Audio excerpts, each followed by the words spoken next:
বন্ধুরা, স্বাগত জানাচ্ছি নতুন একটি এপিসোডে। বেশ অনেক দিন পরে, এক মাস আমি কোনো কন্টেন্ট দিতে পারিনি যে কোনো কারণে। আজ আপনাদেরকে আমি নিয়ে যাব পালের চর। আপনারা জানেন পালের চরে আমাদের একটি প্রতিষ্ঠান আছে, সেটি হলো অ্যাগ্রো বাংলা। সেটা দেখার জন্য যাব এবং পালের চরে কতটুকু পানি উঠল।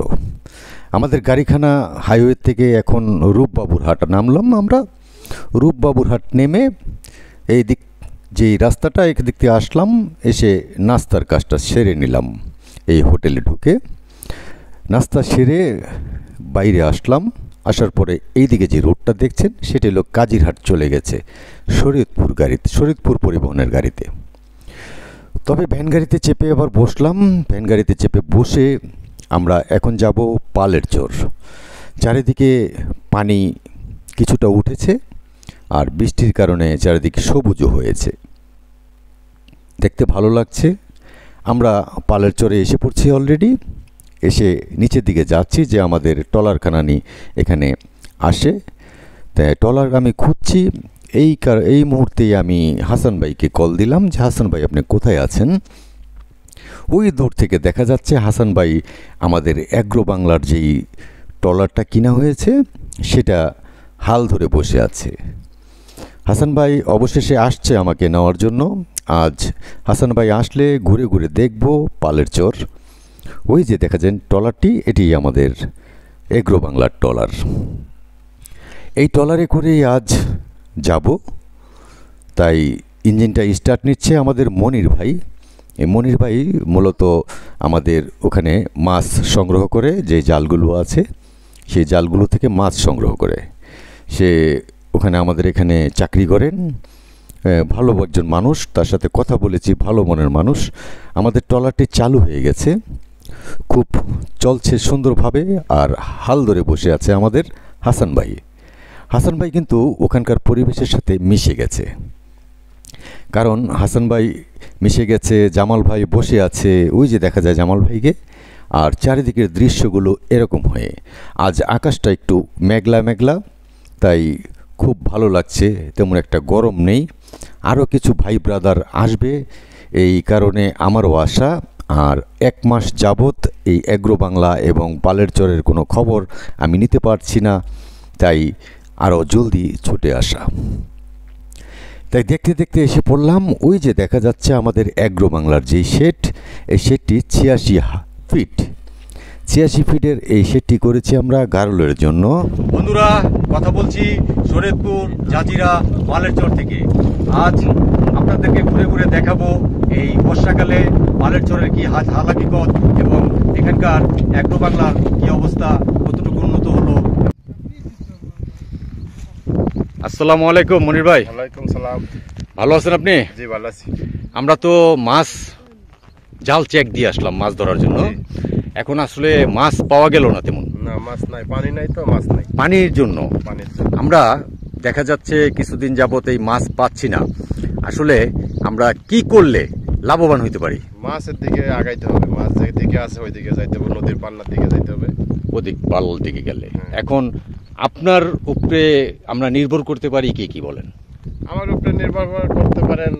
এখন আমার এই জিনিসটা আমার হাতে দিলে দেখা যায় আমি ওইদিকে নিয়ে যাব, ওইদিকে নিয়ে পাতবো। যেখানে মাছ আছে আমার সেইখানে আমার যাই দেখতে হবে মাছ কোন দিকে পাওয়া যায়। মাছ, কারণ মাছ আমরা আইছি মাছের কারণে এই জায়গায় আপনার এখানে কাজে আইছি।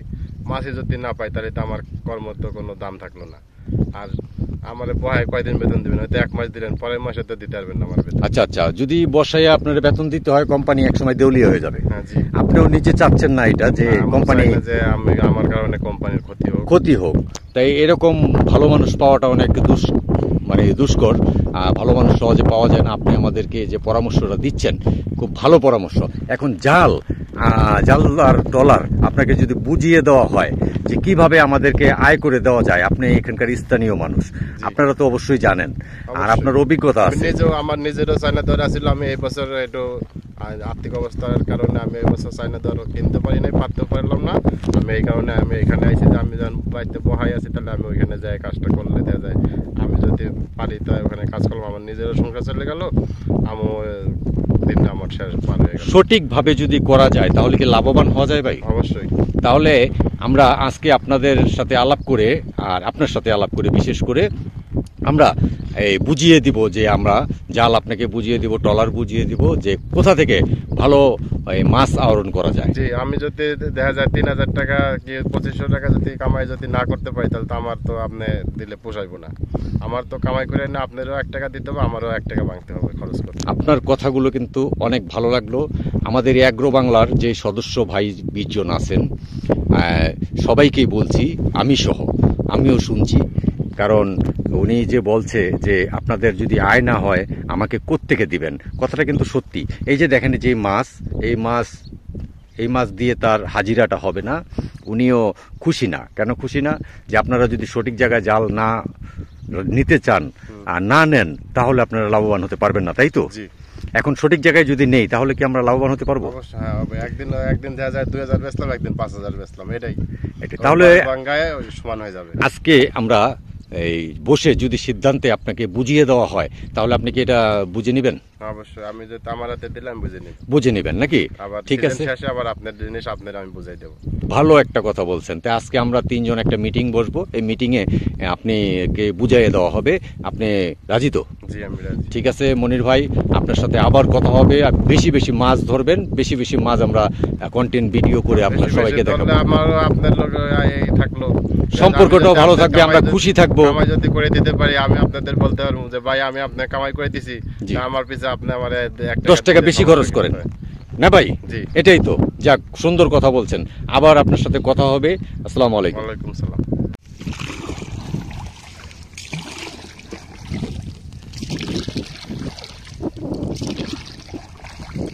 জামাল ভাই, হ্যাঁ ভাই, কেমন লাগছে ভাই? আলহামদুলিল্লাহ ভাই। ভালো। আপনাদের রাজশাহীতে তো এরকম নৌকা চালা যায় না? ভাই, আমার জীবনের প্রথম এরকম ধরেন এক্সপেরিমেন্ট প্রথম?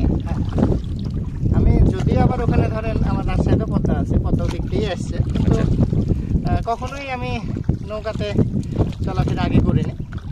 এই আপনাদের সাথে পরিচয় হওয়ার পর, এখানে আসার পরে এই একটা আনন্দ আমার। যখন আমি আমার শৈশব কৈশোর যখন কেটেছে তখন মনে হতো যে আমি সমুদ্র সৈকতে বেড়াতে যাবো, আচ্ছা আচ্ছা, সিলেটে যাব, চট্টগ্রাম যাব, কুয়াকাটা যাব, আচ্ছা। এরকম মনোভাব এক সময় ছিল। হ্যাঁ, তবে যখন আমি এখানে আসি সেরকম ধরেন আমি এখানে ওইরকম আনন্দ ফিল করি। ওই জন্য আমার ওইদিকে যাওয়ার চিন্তা ভাবনা নাই।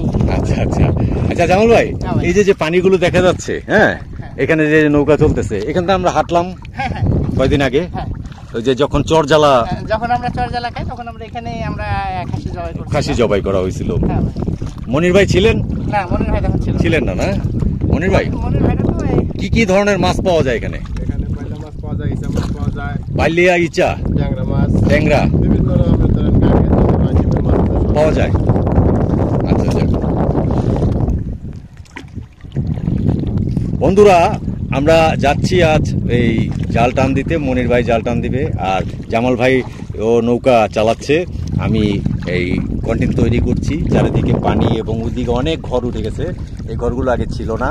আমাদের ভিডিও দেখেই অনেকে এখানে এই উৎসাহিত হয়ে আসছে, কারণ আমরা এই চরকে অনেক উন্নত করে দিয়েছি। ভবিষ্যতে আরও উন্নত হবে আপনারা যদি আমাদের পাশে থাকেন এবং দেখতে থাকেন।